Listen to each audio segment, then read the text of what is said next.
Bonjour à toutes et à tous. Aujourd'hui, je prends la parole pour la première fois sur ce sujet. Et c'est parce que ma fille, Chloé, m'a rappelé à quel point il est important de ne pas se taire.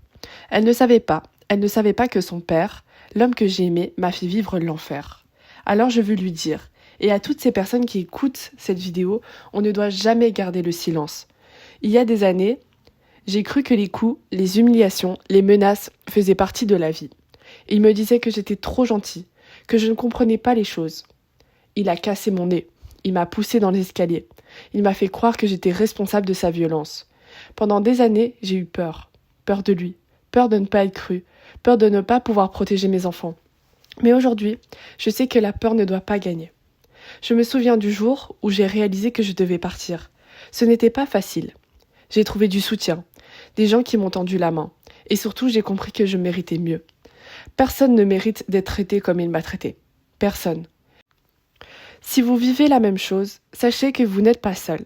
Il existe des associations, des numéros d'urgence, des gens prêts à vous aider. Parlez-en, demandez de l'aide et surtout ne restez pas dans l'ombre. La violence conjugale ne se cache pas, ça se combat.